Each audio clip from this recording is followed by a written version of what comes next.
All right, folks, welcome to the brand new show, Off the Edge. I'm Jake Ellenbogen. Joining me here is my partner over on Bleav in Rams. Now we're both coming over on here. We'll still be doing Bleav in Rams, but Cameron Lynch, everybody. How you doing, Cam? All right. All is well. We're off the edge right now, Jake. So looking forward to, kicking this off. And it's our first episode. So hopefully first of many, and hyped to share some NFL news. Absolutely. Happy to be doing this for Bleav, and happy to be doing this for betonline.ag, our partners over there. So betonline.ag is your number one source for all your basketball info, stats, news, and scores. Get the latest odds and lines, including the latest player reports for this year's pro basketball playoffs. BetOnline is always your sports information headquarters this season, as we have you covered for all your sports wagering needs. Basketball, MLB, NHL, hockey, right to UFC and boxing. BetOnline is the fastest and easiest way to get your betting info, including live betting options and your favorite casino and card games you can play right from your home. Head to the website today or use your mobile device to get in on the action. Be sure to use our promo code Bleav to receive 50% of welcome bonus on your first deposit. Bet online, where the game starts. So, Cam, for those of you out there that listen to us over on Bleav in Rams, you'll know how we start everything. It's the burning question, right? Yeah. And I texted you pretty early today because I was like, man, we got some news. Like, right off the rip, man. How about Jalen Hurts? Guy gets a record-breaking 5-year, $255 million deal this morning. $179 million is guaranteed, Cam. Ooh. And there's a no-trade clause here. So the burning question is, did the Eagles make the right decision signing Jalen Hurts to that record-breaking deal? Jake, I want to say, bring out the Brinks truck, my guy. His agent, Nicole Lynn, actually put a tweet out earlier. She was like, does anyone know where I can find a Brinks truck? And she said, wait a minute, I think I found one. I Bleav after she closed the deal. So it's really cool to see that happen.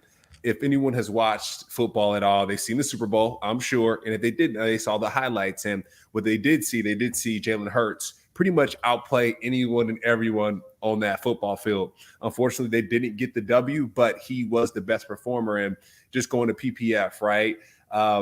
Jalen Hurts was the highest ranked PPF, I guess, participant since 2010. Aaron Rodgers, his was 91.7, and Jalen Hurts with a 92.9. So to answer your question, I do Bleav Jalen Hurts does deserve the Brinks truck. And kind of going to, PPF again, and just I looked up some of the information there.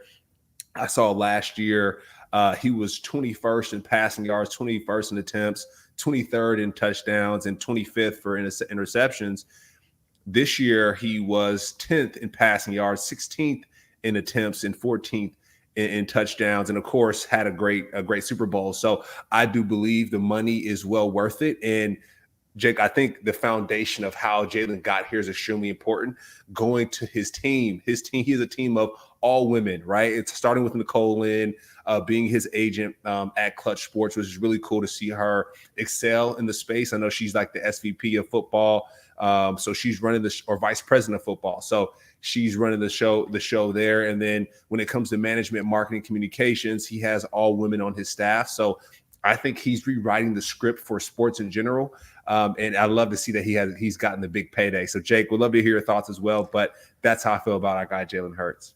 Oh, I'm a big fan of Jalen Hurts. I've liked Alabama a little bit, over the years. Just, I kind of like the hate that they get, even though they're like the Patriots of college football. They're not my favorite team, but they're a team that I, kind of root for. But I really liked Jalen Hurts on Alabama when he was there, and he handled that whole situation so perfectly. I mean, you just never know what's going to happen when you're the starter and then you get hurt and then someone takes over for you. Then you take over for them getting hurt and then you don't get a chance to play in the national title game, and you're just gracious and, supportive teammate. And yeah, you go ahead and you transfer to Oklahoma, but you make your presence known at Oklahoma. You go in the second round after having a great Senior Bowl. I can attest to that. I was at the Senior Bowl. I actually had a chance to speak to him a little bit at a restaurant, as well as Nicole. I thought that was kind of cool. But what restaurant, Jake? I do not remember. It was like, oh man, there was like gumbo. I had that does narrow it down. We were in Mobile, Alabama. Okay. Hey, gumbo's a win-win though. It's a win-win. Yeah. Gumbo. Hey, absolutely. So I mean, look, Jalen Hurts, second round pick, going to a place. I mean, our guy Carson Wentz was the starter there, right? And it's kind of along the lines like, hey, wait a minute, like you brought me in to be the guy. Jalen Hurts comes in. He's getting that kind of Jordan Love treatment a little bit. Not saying that Aaron Rodgers wasn't, trying to develop Jordan Love or try to help him out in any way possible, and not saying Wentz wasn't. But you are that guy that kind of gets put in when there's already a starter there, right? So, Jalen Hurts kind of had to earn his keep, and, he did. And I absolutely agree with you. I honestly would have named him Super Bowl MVP regardless of the outcome of the game. He was clearly the best. And, he did everything he could possibly do to bring a Lombardi back to Philly, and it just didn't happen. But this is also a really good deal I want to bring up for Philly because Philly's getting in right now. They're getting this deal done. This is going to be a discount, Cam. I know you've heard that before. We talk about Jared Goff, and that's kind of where a deal can kind of backfire a little bit. But when you talk about this deal right now, you're getting him signed before you even get to see Joe Burrow, before you get to even see Lamar Jackson even, and before you get to see Justin Herbert, which the Bleav social media page tweeted out. Who's next? Who's going to get the highest paid?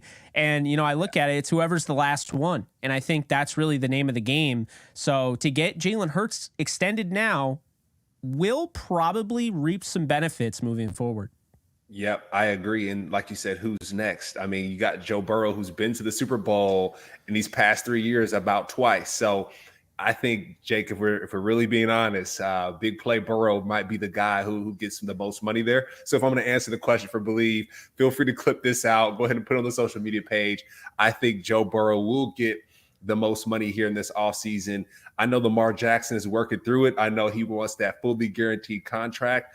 And to your point, seeing how this contract was structured for Jalen Hurts, I don't think all of it was fully guaranteed. I Bleav he had a portion of most of it guaranteed, a lot of it. So I think that'll set the precedent for Lamar Jackson and the rest of the group there. But I do think Joe Burrow will get most of that money. And another reason why I say that too, right? Lamar has Odell Beckham. So that's more incentive. I feel like the Ravens are like, aha, we got a guy that you could throw the ball to. So you're going to have to take what we give you.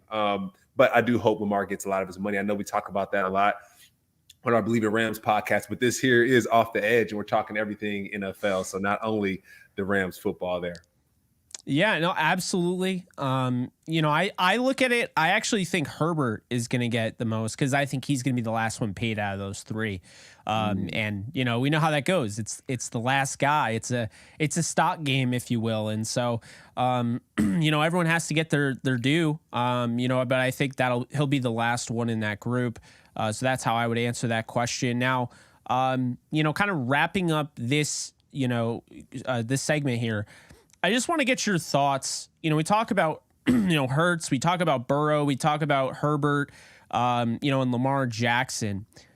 How many of those guys do you see getting those deals on other teams? Ooh, that's a good question, Jake. That could be a burning question by itself right there. And so you talk about those deals on other teams. Lamar Jackson probably could be the only other guy who can get a deal like that on another team at this moment. But I do think that most of these teams will pay out the quarterbacks. I don't think they'll move away from their current quarterbacks. Think about like a Joe Burrow, right? Or even Justin Herbert. The vibe would be to stay with these guys, right? If it's not broke, don't fix it. I think that's how you roll. And of course, I'm teeing up our next segment a little bit when it comes to the vibes, but I do like the vibes of each team keeping their franchise quarterbacks and really extending them and give them what they want. We talk about this a lot on the Bleav in Rams podcast, Jake, but we talk about it. A happy wife equals a happy life. For the Rams specifically, a happy Aaron Donald equals a happy life. So if you just take out Aaron Donald and add in these quarterbacks, Joe Burrow, Justin Herbert, a happy Joe Burrow, happy Herbert equals a happy football team and a successful football team. That's what I think. What are your thoughts? I'm with you. I don't think either of those guys leave. And if they do, those teams messed up. You just don't find Joe Burrows don't grow on trees. Justin Herberts don't grow on trees. No. So it's really that simple. I mean, I can't make it any more simple than that. The only guy that I think potentially leaves, like you said, is Lamar. But I think, those other teams will get those guys taken care of. And then, down the road, we could be talking about Jacksonville doing the same thing with Trevor Lawrence, who will probably be the highest paid out of everybody because he'll be getting after. So I don't know. I guess the question at that point remains, like, how much further can this go? Like, 51 million a year. Does that ever become 100 million a year? I mean, like, who knows? We really don't. So one thing we do know is that we vibe with some things and we don't vibe with some things. Yeah, right. Yeah. And this next segment is going to be a vibe or don't vibe with segment. It's brand new, obviously, just like the show. And I'm just going to be throwing, takes your way that are kind of the consensus right now, maybe. And just want to get your thoughts. I mean, also, I'll give my thoughts as well. But the first one, I figured we stick with quarterback. We're talking about signal callers to start the show anyway. So Adam Schefter had an interesting thing today. He basically said that there's going to be one quarterback that goes number 1 overall, and then he doesn't expect a quarterback to go until pick number 4. Do you vibe with a quarterback not going until the 4th pick after the number 1 pick, or do you think there'll be some picks in there that go quarterback? Yeah, I don't vibe with that. I think there's too many teams who need a quarterback, early on. So I don't vibe with that at all. I know when you just talk about like the teams that are going to pick, right? There's teams that hey, if you go with an edge rusher or some of these other players, like, hey, man, we need to fill some of these vacancies. So I would say that, I'm not vibing with the quarterback going past the 4th pick. And I would love to pull up some of the betting, the pick process right now. But what are your thoughts, Jake? What do you think? Are you vibing or not vibing? I'm not vibing with that at all. I understand, like, Schefter works his tail off, but I'm starting to understand why some people are like a little iffy with Schefter, because he put it out there and he was like, this is it, right? This 100%, there's not going to be a pick at quarterback until the 4th pick after the first one, right?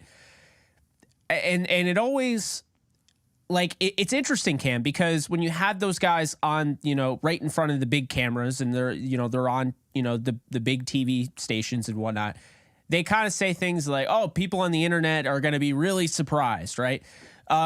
Look, I wouldn't be surprised if these are GMs telling Schefter this to kind of create a smokescreen. I mean, I would be really surprised if we only have 2 quarterbacks picked in the top 4.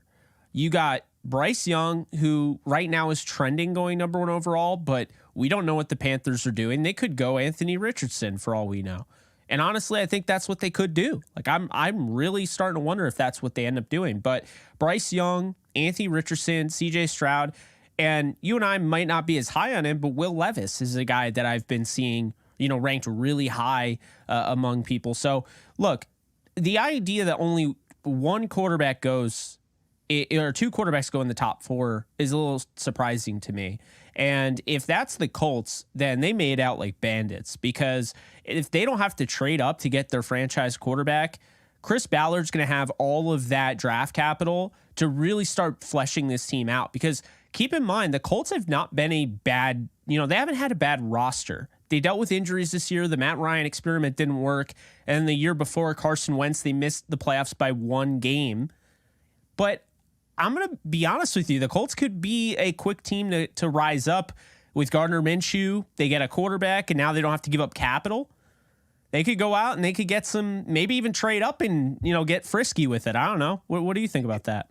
Yeah, no, I mean, I'm looking at the draft selection now, the process. So we got the Panthers, the Texans, the Colts, the Cardinals. They already have their quarterback. Seahawks already have their quarterback. Lions do too. Raiders do. And you got the Falcons coming up. I know that's pick 8, but just talking about those top 4, I mean, there's 3 teams that need a quarterback. So unless someone's looking really to make a blockbuster trade, I don't see some of the quarterbacks falling out of those first 3 picks unless we see big trades. And like you mentioned, Adam Schefter, he might be getting some information, Jake, that we don't have, right? He's an NFL insider for a reason. He's connected to those GMs for a reason. So if he's hearing some things that people will trade up or make moves, then, we'll see. But like you said, right, it could be smoke screen. It could be different things. It's a chess match right now. We're about 10 days away, from this draft, a couple of days away from this draft. So right now anything is fair game. I know with Lamar Jackson, with Aaron Rodgers being on the market, I'm sure you're going to see a lot of what they call window dressing from Yeah. now in between the draft. There's going to be a lot of window dressing. So with those guys on the market, with this draft coming up, I think we're going to see a lot of things come across our face that's not real. So I'm going to skip the question. We'll still address it, but I'm going to move on to a different question here because you just gave me an idea. So Dan Snyder is selling the team, finally.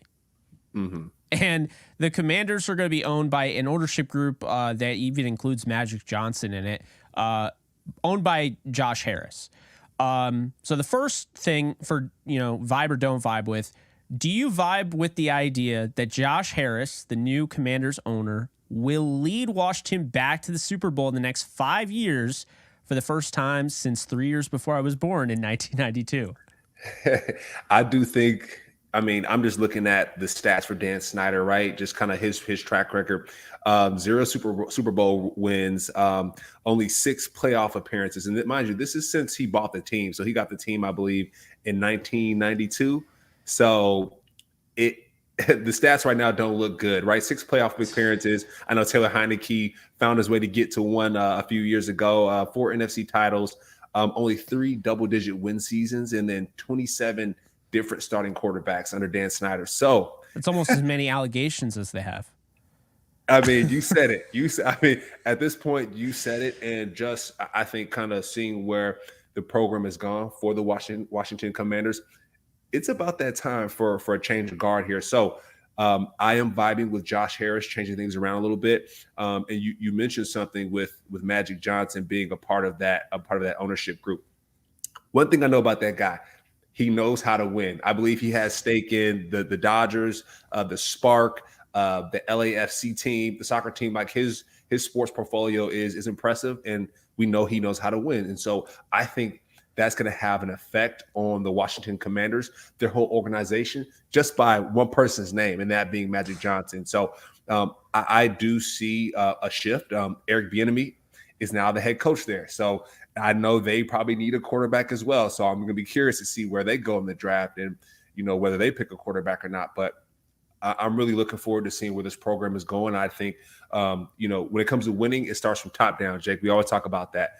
It goes from top down, and with new leadership, including Magic Johnson, which I think we're all really excited about, a new head coach. I do think that this team is headed in a great direction, and I think they're going to win. They're going to win in the next 5 years. We talk about Super Bowl. I don't know if they're going to go back to Super Bowl, Jake. That's going to be pretty tough as long as Patrick Mahomes is playing football. But I do think they'll go to the playoffs and do pretty well. Yeah, so, I don't vibe with the idea that they'll be in the Super Bowl in the next 5 years, but I do vibe with the idea, like you're saying, they'll turn it around. Now, I'm gonna throw a curveball at you, and this is why you put this in my head. I'm going to throw a curveball here. We even talked a little bit about, like, is the NFL somewhat colluding against Lamar? We talked about this on the Bleav in Ram show. Here's the interesting thing. With new ownership, okay, does the new ownership group push for Lamar Jackson? Like, we've heard some things like, okay, maybe they're not going to go that route. Yeah, they're not interested. That's what we're hearing. But what if they actually do? What if they're the team here? Where, okay, now there's a new ownership group. You had the whole Pelicans thing, right? When, like, that's the thing is, like, I think, or not Pelicans, but, Pelicans. So when you have new owners, right, it's like not everything is going to remain the same. There are owners that just want to own a team and don't want to do much to it and want to just, let the football guys do the football things. But these are the same football guys that were here under the previous regime. Aside from Eric Bieniemy, who's now the OC, you still have Ron Rivera, So it's interesting. And it does beg the question, will we see a kind of a change of the guard, a shift, if you will, looking at Washington? Do they go after Lamar Jackson? Because I honestly think they could. I think this could change, just a little bit. I think this could change what they're doing a little bit. Yeah, that might be another hot take, Jake. There, right? We might have to cut this clip and send it and put it on the social media, on the social content. But I talked about the leadership part, and we do know when it comes to the sport of football, when it comes to representation, there is a lack thereof. So we talk about having black and minority owners in the ownership space. So with Magic Johnson, he has now changed that dynamic. When it comes to having black and diverse head coaches, Eric Bieniemy is now adding to that conversation, changing things up a little bit. We talk about Lamar Jackson and the possible concept of, him being pushed out by other owners, and then the owners saying, hey, like, don't give this guy what he needs. So I think with this new change in leadership and the ownership as minority men, they might say, hey, we've heard what's going on out there. Let's figure out if we can debunk this myth. Let's figure out if we can invest in Lamar Jackson, give the man what he wants, and really, like you said, changing of the guard, making sure that Lamar Jackson is now in the history books of one of maybe the highest contracts, quarterback contracts in the NFL. So that'll go against my Joe Burrow prediction there, right? But we talked about going on a tangent a little bit here. With the new leadership of the Washington football team, with the new head coach there, they might figure out how to get Lamar Jackson in the history books by paying him, making him the highest paid NFL player that there is, and maybe going to the playoffs and going to the Super Bowl. I mean, we talked about not vibing with it, but as we talk about it, I'm vibing with it a little bit more, Jake. So we'll see. We'll see what happens, but I do like the idea of Lamar Jackson going to a Washington, playing under Eric Bieniemy, who has had the experience of coaching Patrick Mahomes, another MVP of the NFL, and making a run for it, Jake. I don't know. We could be onto something here.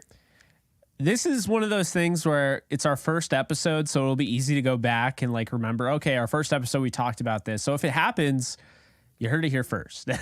Not to say that, no one's ever brought that up before, but it's something to think about. And it was a perfect segue, and you had me thinking about it. So I was like, all right, we'll do that. The next thing here for Vibe or Don't Vibe with, Quinnen Williams should sit out the Jets OTAs till he gets a new contract. I'm vibing with that, Jake. I'm vibing with that. I did see in 2019 when he first got drafted, I saw that he sat out the OTAs. I think he had like a calf issue, and that could be a little jarring, right? When like your first round draft pick is getting hurt in OTAs, it's like, ooh, we should probably sit him out, make sure he's healthy, get him ready for training camp, and get ready for the season. A lot of times, you just from my time playing, I wasn't drafted, so I had to go to every OTA, every training camp, right? I had to play every game of the preseason. But the higher rank you are on a football team, so your Tom Brady's, the Aaron Rodgers, some guys don't even show up to OTA. So for people who are tuning in, who are just joining the sport of football and learning it, it's not taboo that a guy doesn't join OTA. So I think it's okay that he's not doing that. I think that's important. And to this point, I mean, we talk about Quinnen Williams and just his stats. I got his stats pulled up here from PPF, and going back to his 2019 season when he sat out for the OTA, right? He only had 3 sacks his first year. He was 36 in sacks, 17 solo tackles, so he was 75th. So going back to the most recent season, he was second in the league with sacks with 13. He was first with forced fumbles with 2, and then he had 30 solo tackles and 16 assists. So he's ready for his contract to be renewed, to get extended, to get bumped up, right? He's seeing Jalen Hurts is getting his money. He's like, all right, I'm not a quarterback, but I'm a baller on this defensive line. So I need to figure out what my contract looks like. So I do think it's okay that he's sitting out to protect his body, number one, and then 2, to protect his pockets, to make sure that he gets what he deserves, because he clearly has balled out last year. So I'm curious to see what you think, Jake. Well, unless anything's changed, he has the same agent as Jalen Hurts. I don't know if you forgot about that, or you knew that. Yeah. Great truck, Nicole Lynn. That's why I was like, let's throw that in there with this. But then you brought up something that made me think of the Lamar thing. So then I moved that piece. But no, I think it makes a lot of sense for Quinnen. I think here's the thing. Okay, Jets fans aren't going to want to hear it. The Jets absolutely can win a Super Bowl this year. That's not the part you don't want to hear. But here's the thing. The part that you don't want to hear is the fact that, yes, while the Jets can win a Super Bowl, it's hard for Quinnen Williams to look at himself individually and just be like, I'm going to put this on the back burner in the benefit of the team.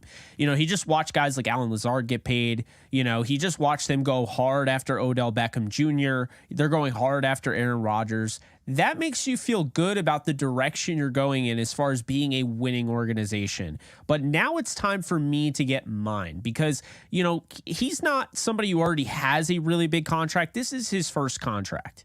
He's still on his rookie deal. I get it. And I think he's worth it. I think when you look at guys in the past, like the Jets had Leonard Williams, they decided not to pay him. They've gone in that direction. I'm sure he's a little concerned he might be that, but I think they really value him. I think he's put in a ton of work. And I mean, look, there could be a weird thing draft night where, they decide, all right, we're going to go with, Adebawar out of, Northwestern, who has like the same measurables as Aaron Donald or even Kalijah Cansey, who we've talked about countless times. There is certainly a scenario where they go with one of those guys at pick 13 or trade down. And if they do that, it would be very interesting because that's not unheard of, Cam. If you, don't remember, the San Francisco 49ers didn't want to pay DeForest Buckner. They traded him to the Colts, and they ended up picking the South Carolina kid instead at the time. So I totally forgot his name. So it's escaping me. He'll want to fight me on air if you remember that whole thing. That was him. It'll come back. Kinlaw. There we go. Javon Kinlaw. So yeah, Javon Kinlaw, very, good prospect coming out. And they were like, you know what? We'll take Kinlaw. We'll trade DeForest Buckner. So they traded DeForest Buckner and they took Kinlaw with that pick. We've seen it before. I don't think that is something that should be the favorite in this sense. I don't think that's something that Jets fans should be anticipating, but it's something that's not being talked about that let's put it out there because I think that's a legitimate thing that could happen. I understand this team is very win now right now, but I mean, we also haven't seen everything with the whole Aaron Rodgers scenario. So I don't know what's going to happen there. Yeah, you never know. And one thing I do know is that their head coach loves defensive guys. So I have a feeling, I have a hunch that he's going to take care of Quentin. But we'll see. You never know if Aaron Rodgers decides to do whatever he's going to do, then it's going to affect him. But I think, after this, we got a couple of days before the draft. So between now and the draft, I think he should hold out and wait. Of course, let some of the draft pieces kind of fall in place, and then hopefully after that, we'll hear a little bit more from the Jets. But I don't think anything happens until Aaron Rodgers decides what he wants to do. So he's holding up. I think he's holding up the market right now, and Aaron Rodgers might be waiting until after the draft too to kind of see what goes down. So it's going to be interesting, man. This offseason has been really fun, and I think for Q, he is a staple for this Jets team. He balled out last year, so he deserves his contract. So I think sitting out for OTAs, I'm vibing with it. It's okay. It's not taboo, but like I said, with their head coach, he's a defensive guy, so I think he'll be taken care of. Yeah, and I think just wanted to reiterate with the whole, Aaron Rodgers fiasco. That's definitely Green Bay. Aaron Rodgers has made it known he wants to play for the Jets. Green Bay's holding this thing up. So It almost makes you wonder at that point, and I don't want to go too much on a tangent here, but it almost makes you wonder, Cam, do the Jets at some point just walk away from this and be like, you know what, we want Aaron, but this is ridiculous. I mean, we got to field a roster. We have to know what we're doing on draft night. Like, do you just go, you know what, this is taking too long. We're going to trade up. Where, instead of getting Aaron Rodgers, having to give up a first rounder next year, we're going to trade up, maybe get a second rounder, give away a second rounder or whatever, and go up and get our quarterback. Maybe that's CJ Stroud if he falls. Maybe, they try and they go after Bryce Young. I don't know. Do you consider that? Like, is that something you're like, a win now team normally wouldn't do this, but now all of a sudden it kind of changes you as a team because if you go after, either of those guys, now you're not really a win now team, right? You're a team like the Rams, who you played on when they got Jared Goff on his rookie deal. And we saw, you can, say all you want, that team's not going to compete for a Super Bowl. Goff was in the Super Bowl 2 years after being drafted. I mean, that's the thing that we need to keep in mind. And, he was in the playoffs a year after being drafted.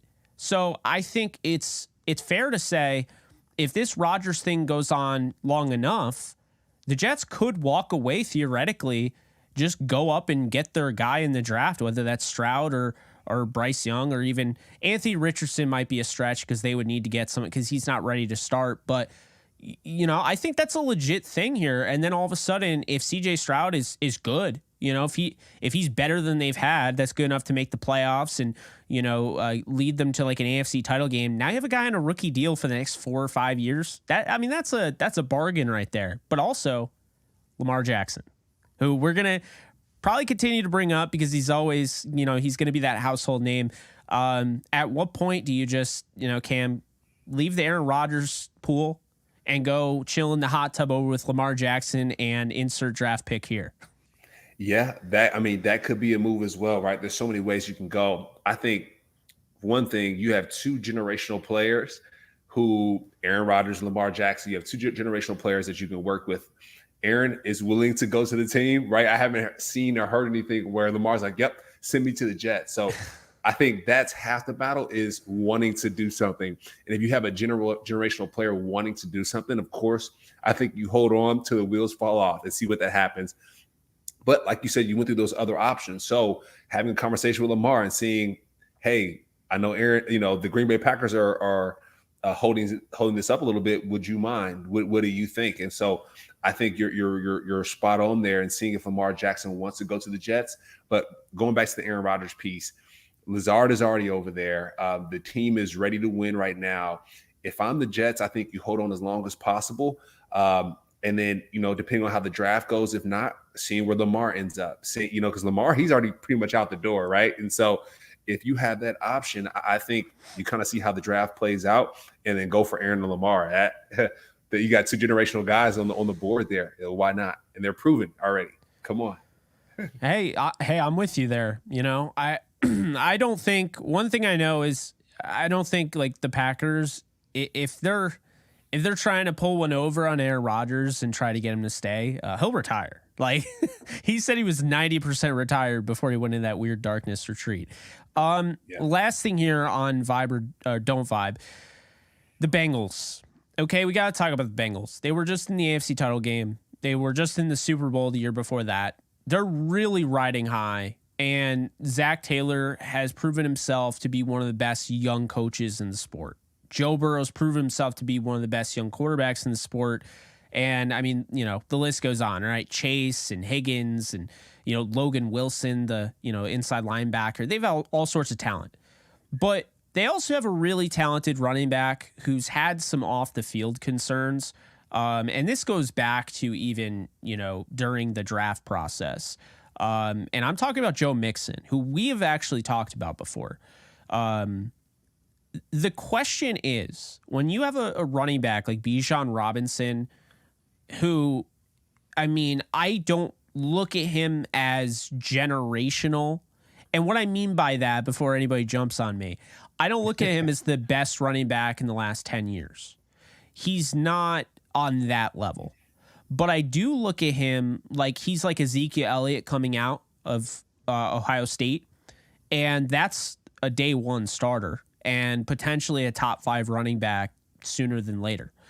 So my question for you, Cam, do you vibe with the Bengals getting Bijan Robinson the first round if he's there and moving on from Joe Mixon amid his offseason troubles?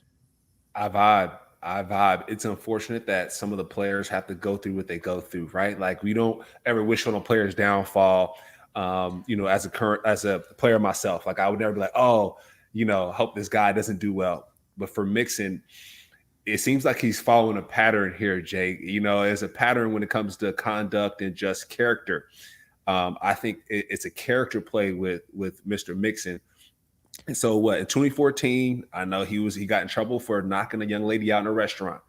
That's bad character, Jake. I think just from day one, what do your parents say? Don't put your hands on other people, right? And not, of course, they say a man shouldn't put their hands on a lady. That's number one as a guy, but don't put your hands on other people. And he's done that, and he's had to, he's worked through that. He's done his time and community service and stuff like that. And then going to January of this year, he gets in trouble again with the gun issue. I think he had a gun in the lady's face and says, "Hey, you should be popped in the face. I should shoot you. The police can't get me." Like, seeing that on the NFL website, like the NFL posted that. I just got that quote from the NFL. So for him to say that means he feels like he's above the law. And that's not going to fly here, Jake, right? At some point, as men, as people, we have to be able to stand for what's right. And it seems like what this guy is doing, his behavior towards women, it's not working out. It's not going so well. And so I think we have to stand on the table and be able to say, hey, that's not right, and we can't support that. So those are my thoughts on the character piece, Jake. And then going to number 2 with the Bijan part, seeing Bijan play, I cut on the tape and watched him run that football. And it reminded me a little bit of, I know you mentioned Ezekiel Elliott, but his elusiveness, his explosiveness, the way he changed direction. I was like, is that Reggie? I'm watching like Reggie Bush's tape and seeing him, just mix people up and change direction, reverse field, and get open and be able to take up space. I'm like, man, this guy's elusive. And so seeing guys like Bijan coming from Texas, playing, big boy football and stepping into the NFL, I think he can get it done, like you said, without a doubt, and start. So I would love to see that. I'm gonna say vibe. I will put a pin in this. I want to see Bijan going to the Bengals, supporting Joe Burrow, and going to the Super Bowl if they don't beat if they beat Patrick Mahomes. So yeah, I mean are we just we're penciling that in? That's the AFC title game. I mean, hey, yeah. I don't hate it. I definitely think the Jets, Bills, even the Dolphins could be in that conversation. But yeah, look, I'm with you, Cam. I'm vibing with Bijan Robinson, and hopefully my league mates in my dynasty league don't see this, because I'm going to try to trade Joe Mixon the second I get off this show. I've talked myself completely out of the Mixon train. Look, I hope he figures it out. I really do, and I thought he did.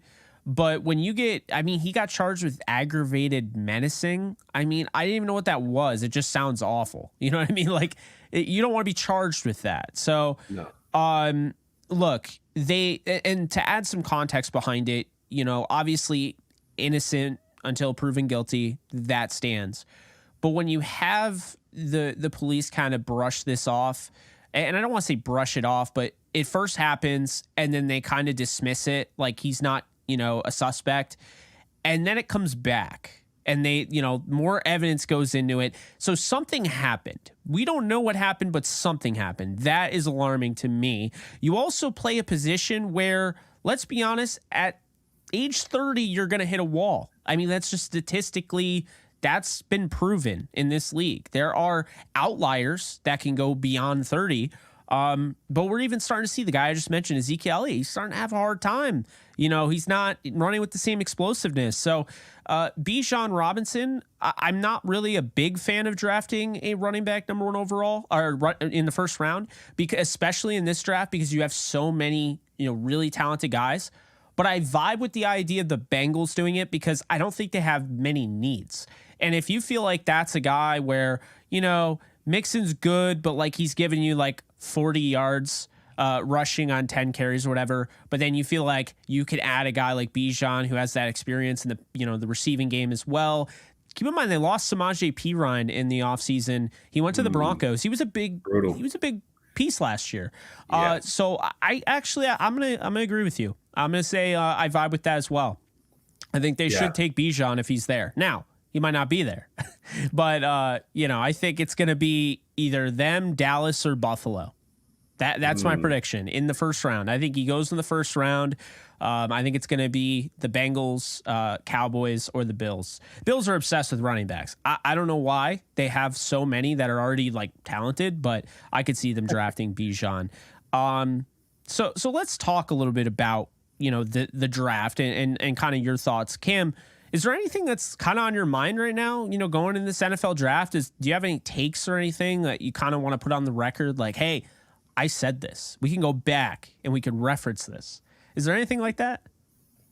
For the draft coming up, nothing alarming at this point. Like, this is going to happen and I told you so. Nothing like that. I'm just excited to see how things are going to go with Aaron Rodgers, how things are going to go with Lamar Jackson. I think that's playing a big part in this whole draft process.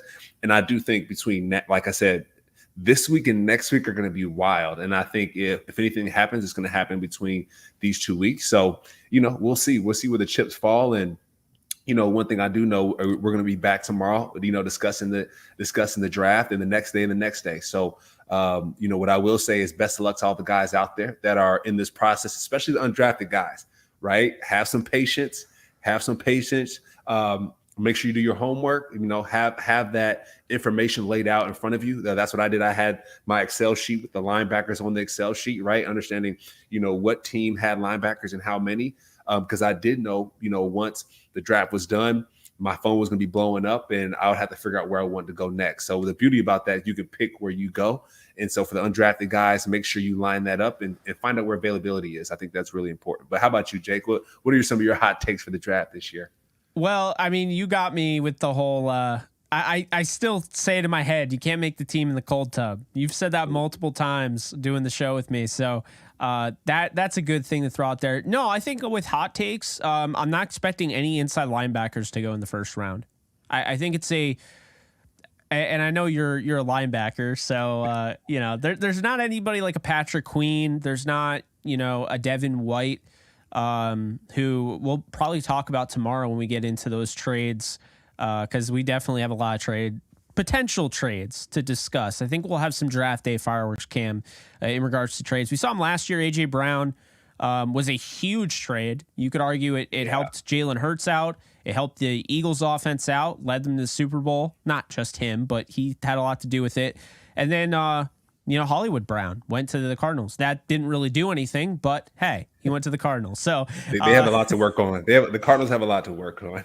So. We will probably have to have an entire episode dedicated to the demise of the Cardinals, because right now I don't know what they're doing. I mean, I don't know what you can do. I mean, your franchise quarterback, you're sitting there with the third overall pick, and you could take. I mean, if what Schefter's talking about ends up being true, theoretically, you could take a quarterback at 3, but you can't because you have all that money committed to Kyler Murray, and he doesn't even play until halfway through the season because of the injury. So it's just you really don't want to be Arizona right now. And hopefully, for their sake, they'll figure it out. But I'm not feeling great about them in the next few years. I mean, I think this is going to take a while, and they better be patient with their coach. Yeah, I mean, we cover the Rams podcast and Bleav in Rams, and the Cardinals are in that division, and so we covered the NFLPA report card when the players rank the organizations, and for people who don't know, players have to pay for their own meals at the Cardinals facility. So hopefully that's done. Exactly. Like after this draft, like, hey guys, we got a new coach in here. Let's make sure that we have the guy that we pay for the food. Food is on us, right? And so just kind of seeing small things like that as a player myself, I would be hot if I knew some of my check and the money was going out because of the food I ate there. Like, come on, fam. So the Cardinals are praying for you. I know this is the Off the Edge podcast. We're covering everything NFL. So like you said, we might have to have a whole podcast or a whole session for the Cardinals itself. So whole segment at least. I mean, I'm hoping Gannon can figure it out. He got a lot of flack when they hired him. But hey, we'll see what ends up happening. Just want to give a shout out, happy birthday to Hall of Famer, the legendary left tackle, Tony Baselli. This is our ending segment where you're going to feature an NFL player every single episode, and could be current, could be past, whatever. But here's a little bit about Baselli in case you don't know who he is and you've been living under a rock. I don't know what to tell you. 2022, he was enshrined in the Pro Football Hall of Fame, 3-time first team All-Pro, 5-time Pro Bowler. He was part of the all 1990s team for the All Hall of Fame team. He played with the Jacksonville Jaguars for 7 years. All of his years were in Jacksonville that he played, but he was drafted number 1 overall by the Houston Texans in their expansion draft, although he never played a game due to a shoulder injury that never healed. He started 90 games over 7 years and only gave up 50.5 sacks in that time, Cam. The guy was balling. That guy was balling. I know he went to USC, and I was watching a feature of him on YouTube, and his family was talking about him playing at USC, and they would say he would get his hands on one guy and just drive him 10 to 15 to 20 yards back. So it's cool to see his success there. And happy birthday to Mr. Boselli, Mr. Tony. Yeah, I mean, it's unfortunate with the injuries because, you know, and I think that's really where all the dialogue came from to kind of wrap up this show. When looking at all the Hall of Fame, you know, back and forth, does he belong? Doesn't he? I think we've seen guys in more than just football that belong in the Hall of Fame. You know, that just they don't have the longevity due to injury. And I mean, I would, you know, baseball, I would throw Don Mattingly in there if you know who he is. Like dominated the sport back when he was, and then he gets a back injury and then he's not the same.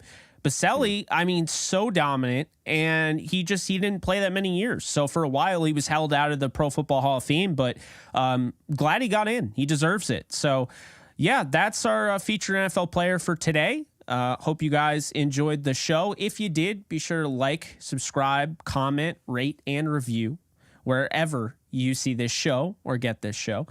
And we'll be back tomorrow. Thanks again to betonline.ag. Later, folks. All right.